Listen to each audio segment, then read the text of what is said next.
Hello दोस्तों, आपका बहुत बहुत स्वागत है हमारे YouTube चैनल हॉरर ट्यूब में। तो आज की जो कहानी है वो सत्य घटनाओं पर आधारित है और ये उन 7 शहरों की घटना है जहाँ की दंत कहानियाँ जो आज भी एक रहस्य बनी हुई है। तो चलिए शुरू करते हैं इंट्रो के साथ।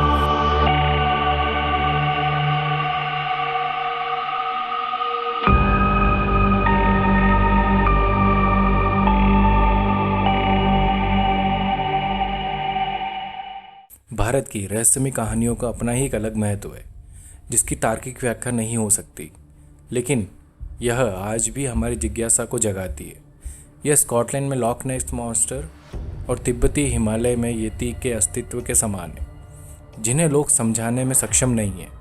कुछ लोग उनका अनुभव करने का दावा करते हैं, जबकि अन्य अपने अस्तित्व को सही ठहराने के लिए विभिन्न सिद्धांतों के बारे में सोचते हैं। यहाँ कुछ दंतकथाएं हैं जिनसे कुछ भारतीयों को यकीन हो गया है कि अलौकिक शक्तियाँ सबसे रहस्यमय तरीके से काम करती है। तो चलिए, उसमें सबसे पहला नाम आता है कुलधरा।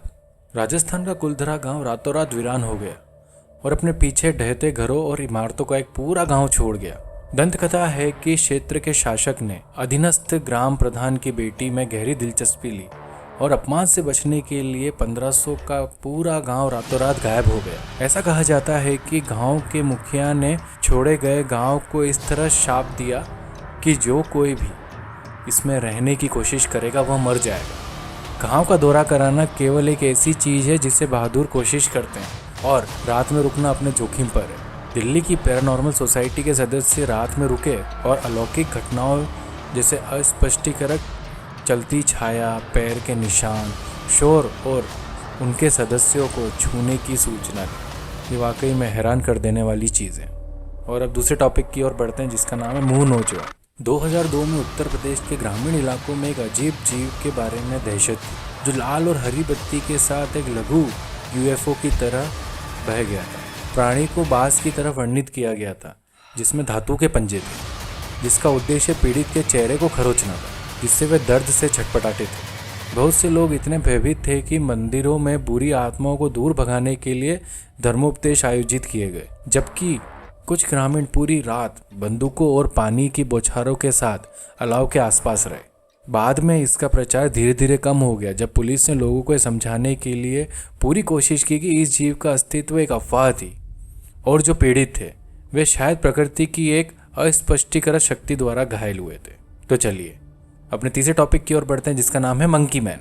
मंकी मैन जो कि एक सुपर हीरो तो नहीं है, लेकिन दिल्ली के निवासियों ने चमकदार लाल आंखों और एक हेलमेट के साथ लगभग 5 फीट लंबे बालों वाले प्राणी के रूप में वर्णित किया है। इसे एक इमारत से दूसरी इमारत में कूदते हुए देखा गया था, लेकिन इसे सिर्फ मास हिस्टीरिया बताया गया था। अभिषेक बच्चन अभिनीत फिल्म दिल्ली 6 पुरानी दिल्ली में प्राणी की उपस्थिति के इर्द गिर्द केंद्रित है। और जो अगला टॉपिक है वो है नालेबा।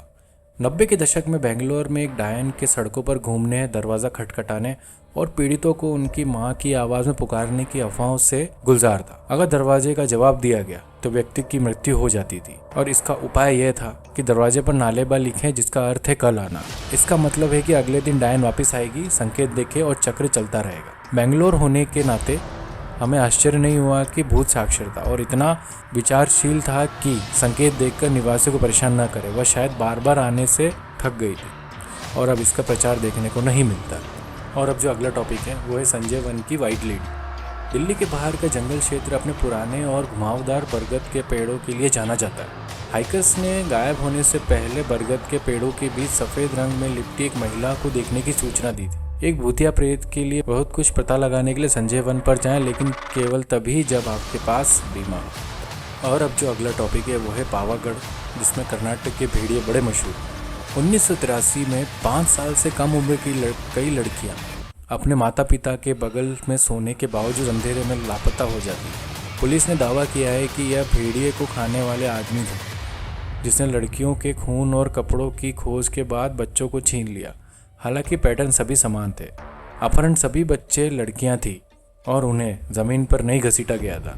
एक मामले में भेड़िया ने भागने की कोशिश करते हुए एक पिता ने उन पर पत्थर फेंके। एक और सिद्धांत सामने आया है कि यह संभवतः मदाशिरा क्षेत्र के तांत्रिकों का काम भी हो सकता है, जिन्होंने काला जादू किया और इन बच्चों को देवी काली को मानव बलि के रूप में चढ़ाया गया। ग्रामीणों के सहयोग की कमी के कारण पुलिस जांच के अंजाम देने में असमर्थ थी, जो तांत्रिकों के खिलाफ जाने से डरते थे, जो अपने काले जादू से हत्या कर सकते थे। पुलिस और वन विभाग आमने सामने थे, लेकिन सरकार ने भेड़िया सिद्धांत का ही समर्थन किया, जबकि विधानसभा में इस मुद्दे पर हंगामा बहुत हुआ था। तो चलिए अब हमारा जो आखिरी टॉपिक है वो है द मिस्ट्री ऑफ मालशा महल। दिल्ली के बाहर रिच क्षेत्र में जंगली घास के पीछे मालशा महल है, जिसे अवध के नवाब वाजिद अली ने बनवाया था। कई दशक पहले अंग्रेजों द्वारा संपत्ति पर कब्जा करने के बाद उनकी परपोती भारत सरकार के साथ कानूनी लड़ाई में उलझी हुई थी। आखिरकार उसे संपत्ति की कस्टडी दी गई और वह अपने 2 बच्चों के साथ वहां चली गई। बाद में उसने आत्महत्या कर ली और अपने बच्चों को खजाने की विरासत कुछ कुत्तों और संपत्ति के साथ छोड़ दिया, जो कभी उनके पूर्वजों के लिए एक शिकार लॉज था। ऐसा माना जाता है कि नवाब वाजिद अली के वंशज अभी भी वहां रहते हैं।